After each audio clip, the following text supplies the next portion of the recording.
How good is Future Knight? Is it worth spending your gems on? Find out now. I'm Gacha Jay, and this is your home for Gacha news analysis and reviews.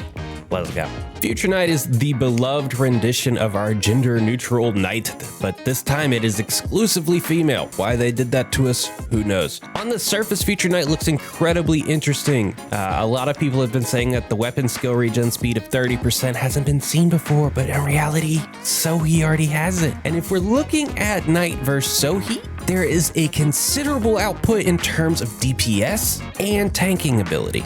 So what makes these two characters interesting? Well, for Sohi, firstly, it's the fact that she gets the 30% skill regen and a mini stun if you equip her exclusive weapon with her, whereas Future Knight continues to just pump out more and more and more damage based off the weapon that's attached. And she can continue to reduce your weapon skills as well as increase their weapon skill regen. So overall, Future Knight is a very, very interesting champion that already slots into the rather niche category. But let's look at everything she does. Like our existing knight, Future Knight can use a one-handed sword, a shield, two-handed sword, bow, rifle, accessory, all of the weapons basically in the game. But you can only use that shield if you're using one-handed sword, which would be pretty sick if you could have a minigun and a shield at the exact same time in this game. That would be bonkers. Master of Weapons, her machine gun shoots a rifle in rapid succession to attack enemies. Princess Amulet negates the damage of one hit for 3 seconds. That's very important as well. That one hit for 3 seconds will come in very, very clutch when it comes into the utility of this champion, which is not encountered in the tanking because it actually requires simulation.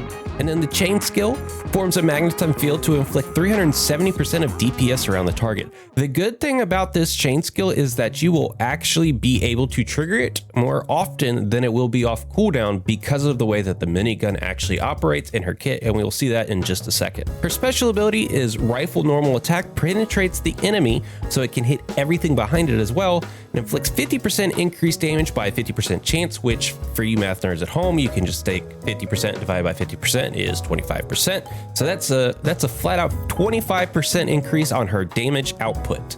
On hit reduces basic type resistance by 20% for 3 seconds. So for that 3 seconds, you gain an additional 20% DPS. You see where we're going with this? Now, when fully awakened, the attack is at 906, crit hit chance at 5%, HP at 29,798, defense 135, and damage reduction at 18.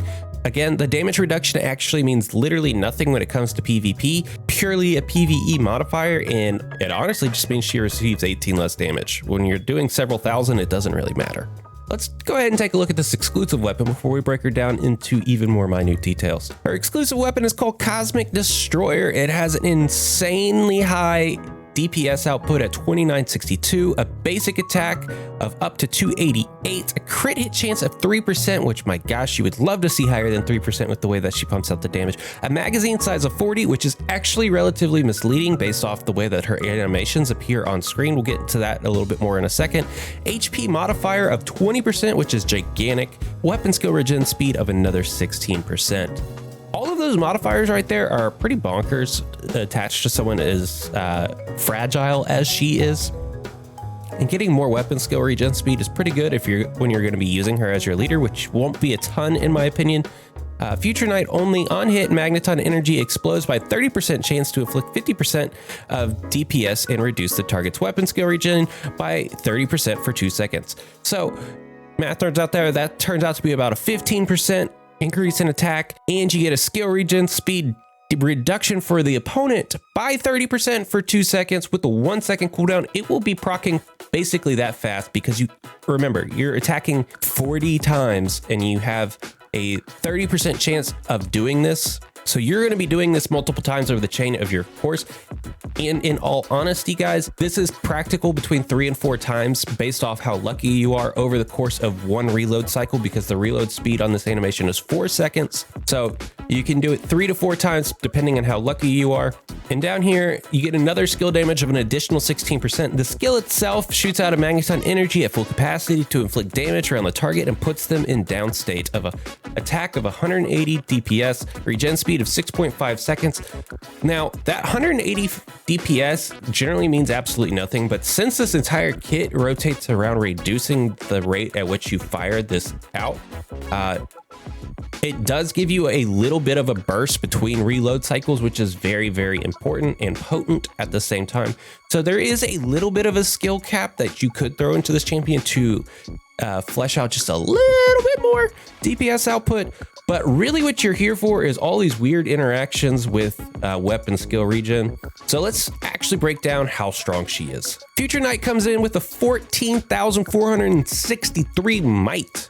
Seems pretty large, but it's 13th overall. It's actually 1 behind Eugene and 2 behind Shapira. This is right around the exact same might statistic as Gabriel, and that was a hybrid healer. The interesting thing about Future Knight though is that her weapon animation has the 2nd strongest weapon animation in the entire game. And on the surface, if you were to just look at the statistics the game puts at you and don't put any video on the surface, you would think it's the number 1. Let's take a look at this now. You can see how quickly these things are pumping out on the table. If you look at the end of the first animation cycle, you will notice that it stops right around 56,000. If you were to break that down into 40 increments, it doesn't really make sense to what's appearing on screen. So if you do the basic math, you factor out the times the exclusive weapon proc, you'll see that the screen only shows you 25 animations instead of 40. So when you actually break that down, you go from about a 2 modifier attack, which is bonkers for something that's firing 40 times.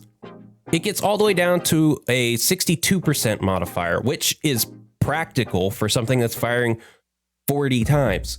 So in the end, the multiplier per second is 6.25, putting her just behind Marianne at a 6.725. So overall, Cosmic Destroyer is a must on this hero if you're going to be pushing her out there. There is really no other reason not to use Cosmic Destroyer if you're going after this champion because of everything that it does to synergize with this kit. And it is one of the only ways to apply the buffs that you want out of this champion. Speaking of Marianne, she actually slots 1 step higher than Future Knight in terms of her ability to tank damage. About 3,000 more tanking appears on Marianne than it does on Future Knight, signifying that Future Knight is relatively squishy, which makes sense for a machine gun user. Overall, Future Knight is an incredibly intricate kit. It would be really nutty to start thinking of the combinations that you could pair her with. And honestly, guys, I think that this champion is super niche. Now, I'm going to put this in the must-own category with caveats, okay? I think that Future Knight, in the course of the way that the game is projecting, okay, remember, this is a projection, not the current state. Right now, in the current state of things, you do not need Future Knight.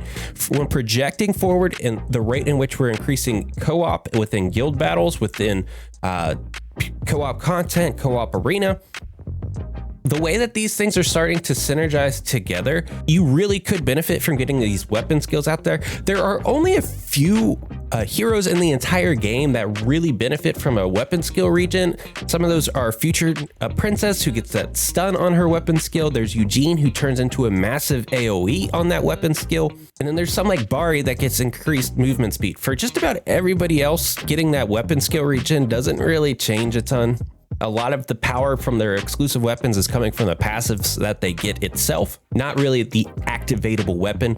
So overall, I'm going to put Future Knight in the must own for the entirety of the game, but let me go ahead and tell you what you should think of right now. Future Knight right now, if you are someone with a good amount of gems, you should roll for her, and you could potentially be rolling for that weapon, but that's only if you think you'll be using her right away. I think this is a stash of a champion, so if you have a lot of crystals, go ahead and push it into it now, so you don't have to be doing it later when they release a hero, which I imagine they will this season, that actually could really benefit off of this skill regen downgrade. I think we will in the future see meta competitions with both Sohi and Future Knight when we get a stupid OP weapon skill into the game, which I think one of these archangels will be bringing to the table. Archangels, archdemons. I think we will be seeing like that be brought to the table soon. So I think Future Knight is a stash for right now. So new players, you could go ahead and consider getting it. But at the time of this video, Future Princess is also on the table, which is a better beginner hero. But if you're looking for in-game, all the way through the end cycle of this, I think that Future Knight with that passive could be more relative. But I still recommend Future Princess because it's going to be pretty hard to replace her in the meta, both from a PvE and a PvP standpoint. She's very, very strong. For you, the vets with a little bit of gems on the hand and they're thinking, is this a must own? Is this someone like Beth or Garum that's really going to change and shape the game around me in the current state for the next month or so? No, Knight probably will not be doing that. You can skip this. So I hope this video helps. Be sure to smash that like button. See you next time.